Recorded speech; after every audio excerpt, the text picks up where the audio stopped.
ကျွန်တော်တို့ဒီ battery အသေးတက်ထားတဲ့ဖုန်းတွေကိုကျွန်တော်တို့ဒီ power supply နဲ့နှိုးတဲ့နည်းလေးပေါ့နော်အဲ့တော့ဒီတချို့ဖုန်းတွေကတော့သူ battery ကအရှင်ဖြစ်တဲ့ကြောင့်လို့ကျွန်တော်တို့ဒီ battery ကိုဖြုတ်ပြီးတော့အပေါင်းနှုတ် supply ညှက်လို့ရတယ်ပေါ့နော်ဒီကျွန်တော်တို့ဒီ Honor 4H လိုမျိုးဖုန်းတွေကြတော့သူကအပြင်မှာ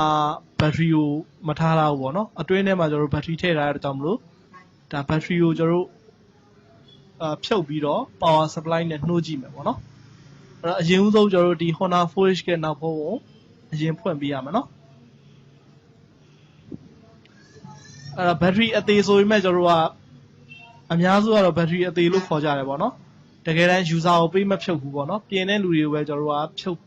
တ်ဖို့အတွက်သူက cover ရဲ့အောက်ခြေမှာ socket လေးနဲ့ battery socket လေးနဲ့တက်ထားပြီးရဆိုတဲ့သဘောမျိုးပေါ့နော်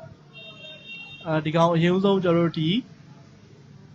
battery အသေးပါတဲ့ဖုန်းတွေကိုအရင်ဦးဆုံး supply နဲ့ဆမ်းမယ်ဆိုလို့ရှိရင်နောက်ဖုန်းကိုအရင်ခွာလိုက်ပေါ့နော်ခွာပြီးသွားရင်ကျွန်တော်တို့အဲ့မှာမြင်ရမှာအခုတွေ့နေရတဲ့အတိုင်းပဲဒီ battery plug လေးပေါ့နော် socket လေးနဲ့သူကလာမယ်ပေါ့နော်ဒါကျွန်တော်တို့ဒီ battery socket ကျိုးလေးနဲ့ပေါ့နော် battery ကနေကျိုးလေးနဲ့လာမယ် socket လေးအနေနဲ့သွားပြီးတော့ဆွတ်ထားရဆိုတဲ့သဘောမျိုးနော်အဲ့ကောင်လေးကိုကျွန်တော်တို့ခွာလိုက်မယ်ပေါ့နော်အဲ့တော့ခွာလိုက်တဲ့အခါမှာအောက်မှာသူက socket အထိုင်ပေါ့နော် battery socket အထိုင်တွေ့ရပါလိမ့်မယ်နော်အဲ့တော့အဲ့ battery socket အထိုင်မှာလဲကျွန်တော်တို့က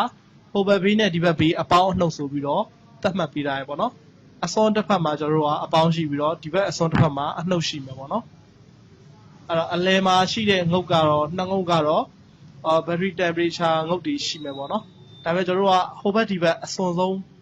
နှစ်ဖက်ကငုတ်တွေကိုပဲကျွန်တော်တို့ကဒီတိုင်းကြည့်မယ်ပေါ့နော်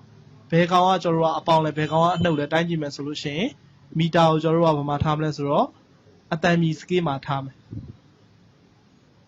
ဟုတ်ပြီနော်အဲ့တော့မီတာကိုကျွန်တော်တို့အတန်မြည် scale မှာထားပြီးတော့လို့ရှိရင်ဘာလုပ်မလဲဆိုတော့အရင်ဦးဆုံးမီတာလက်တံတစ်ဖက်ကိုဒီ socket ဟိုဘက်ဒီဘက် socket ဟိုဘက်ဒီဘက်အစွန်းမှာထောက်မယ်ပေါ့နော်တစ်ဖက်အစွန်းမှာကျွန်တော်တို့ကထောက်ပြီးသွားပြီဆိုလို့ရှိရင်ဒီဘက်ကတန်ဖုံးလေးတွေကိုလိုက်ပြီးတော့ထောက်ကြည့်မယ်ပေါ့နော်အတန်မြည်တယ်ဆိုလို့ရှိရင်ဒါကျွန်တော်တို့ဒီအနှုတ်ပေါ့နော်အတန်မမြည်ဘူးဆိုလို့ရှိရင်ဒါအပေါင်းပေါ့နော်နောက်တစ်ဖက်အစွန်းမှာထောက်ကြည့်တယ်ဒီတန်ဖုံးလေးမှာကျွန်တော်တို့ထောက်ကြည့်တဲ့အခါမှာအတန်မမြည်ဘူးဒါဆိုလို့ရှိရင်ဒီကောင်ဘာလို့ခေါ်မလဲဆိုတော့အပေါင်းလို့ခေါ်မယ်ပေါ့နော်လွယ်ပါတယ် socket ရဲ့ဟိုဘက်အချမ်းနဲ့ဒီဟိုဘက်အစွန်းနဲ့ဒီဘက်အစွန်းကိုထောက်ပြီးတော့ကျွန်တော်တို့တန်ဖုံးလေးလိုက်တိုင်းကြည့်မယ်အတန်မြည်တယ်ဆိုလို့ရှိရင်ဒါ ground ချင်းတူတယ်ပေါ့နော်အတန်မမြည်ဘူးဆိုလို့ရှိရင်တော့ ground မဟုတ်ဘူးပေါ့နော်အပေါင်းငုတ်ကိုထောက်ပြီးတော့ကျွန်တော်တို့ဒီဘေးနာ test point လေးမှာလိုက်ပြီးတော့ထောက်ပြီးတော့စမ်းကြည့်မယ်ပေါ့နော်အတန်မြည်တယ်ဆိုလို့ရှိရင်ဒါအပေါင်းငုတ်နဲ့ဆက်သွယ်နေတဲ့အဆက်ကလေးတွေပေါ့နော်ကျွန်တော်တို့ကဒီအပေါင်းငုတ်ကိုသွားပြီးတော့ဒီ socket မှာသွားချိတ်လို့မရတဲ့ကြောင့်မလို့နီးစပ်ရာ test point လေးပေါ့နော်အဝိုင်းလေးရှိတယ်အဲ့အဝိုင်းလေးမှာကျွန်တော်တို့ကအပေါင်းငုတ်နဲ့ထောက်ပြီးတော့တိုင်းကြည့်ပေါ့နော်အတန်မြည်တယ်ဆိုလို့ရှိရင်ဒါကျွန်တော်တို့ဒီအပေါင်းငုတ်နဲ့လာတဲ့လမ်းကြောင်းတူတယ်ပေါ့နော်ရပါနော်အဲ့တော့ပိုပြီးသေချာသွားအောင် diode scale မှာထားမယ် diode scale မှာထားပြီးတော့မီတာလက်တံအနီကို ground ထောက်မယ်ထောက်ပြီးတော့ဒီအပွိုက်လေးတွေမှာထောက်မယ်ပေါ့နော်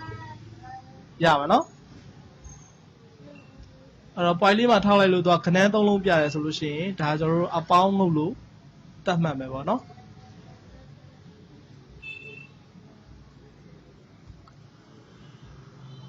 ပြီးသားရင်ကျွန်တော်တို့ကဒီခဲစာလေးနဲ့ပေါ့နော်ဒီခုနကအဝိုင်းပေါက်ကလေးမှာသွားပြီးတော့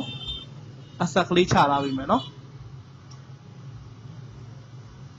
ခုနအပေါင်းငုတ်ဆိုတဲ့နေရာလေးကိုကျွန်တော်တို့ကခဲစာကြိုးထုတ်တယ်ပေါ့နော်ခဲစာကြိုးထုတ်ပြီးတော့နည်းနည်းလေးဆွဲကြည့်ပေါ့နော်ပြီးသွားရင်ခဲစာကိုဖြတ်ချပလိုက်ပေါ့နော်ဆိုတော့ကျွန်တော်တို့ဒီအဝိုင်းပေါက်ကိုကျွန်တော်တို့ကညှက်နဲ့သွားညှက်လို့မရတော့ကြောင့်မလို့ကျွန်တော်တို့ဒီခဲစာလေးထုတ်လိုက်တယ်ဆိုတဲ့သဘောမျိုးပေါ့နော်ရပါနော်ဒါခဲစာထုတ်ထားတဲ့နေရာဒီအပေါင်းပေါ့နော်အနီညှက်ကမဲ့နေရာလေးပေါ့နော်အနှုတ်ကတော့ကျွန်တော်တို့ဒီတန်ဖုံးတွေမှာသွားပြီးတော့ညှက်လို့ရပါတယ်ဒီဘက်ကကျွန်တော်တို့ကအနီကတော့ဒီခဲစာထုတ်ထားတဲ့ကြိုးစားလေးမှာသွားညှက်ပေးရပါမယ်နော်ပြီးရင်ကျွန်တော်တို့ကဒီညှက်ကိုလိမ်လိုက်မယ်ပေါ့နော်ခဲစာလေးမှာလိမ်ထားလိုက်မယ်မိအောင်ပေါ့နော်ဒါဆိုလို့ရှိရင်ကျွန်တော်တို့ဒီဖုန်းပါဝါဆက်ကိုနှိုးလို့ရပြီပေါ့နော် ဒီဘက်ကကျွန်တော်တို့ဒီ power clock လေးကိုတစ်ချက်ဖိထားလိုက်မယ်ပေါ့နော်ဖိလိုက်မယ်ဆိုလို့ရှိရင်ဒီမှာဖုန်းက logo တက်လာပါလားနော် honor ဆိုတဲ့စိတ်လေးနဲ့ logo တက်လာမယ်နော်ဒါကကျွန်တော်တို့ဒီ battery မပါဘဲနဲ့နှိုးတဲ့နီးလေးပေါ့နော်အဓိကတော့ကျွန်တော်တို့ဒီအပေါင်းလုံးနဲ့အနှုံငုံတွေ့တယ်ဆိုလို့ရှိရင်ဒါ power supply နဲ့နှိုးလို့ရမယ်ပေါ့နော် power supply မှာတော့ကျွန်တော်တို့ volt အနေနဲ့ 4.2 လောက်ပေးပေါ့နော် 4.1 4.2 လောက်ထားပေးပေါ့နော်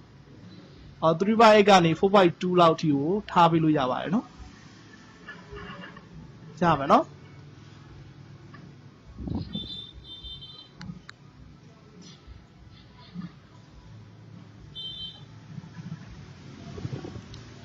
အနောက်ဘက်ကကျွန်တော်တို့ဒီညှက်ကလေးတွေကိုတော့တေချာမိအောင်ညှက်ပေးပေါ့နော် ground ဆိုတဲ့နေရာမှာ ground ကိုညှက်မယ်အနီဆိုတဲ့နေရာမှာတော့အနီကိုမိအောင်ညှက်မယ်ဒါမှသာလျှင်ကျွန်တော်တို့ကဒီဖုန်းကို power supply နဲ့နှိုးလို့ရမှာပေါ့နော်ရပါနော်ဒါဆိုရင်ကျွန်တော်တို့ဒီဖုန်းကို battery မပါဘဲနဲ့သုံးလို့ရနေပါပြီနော်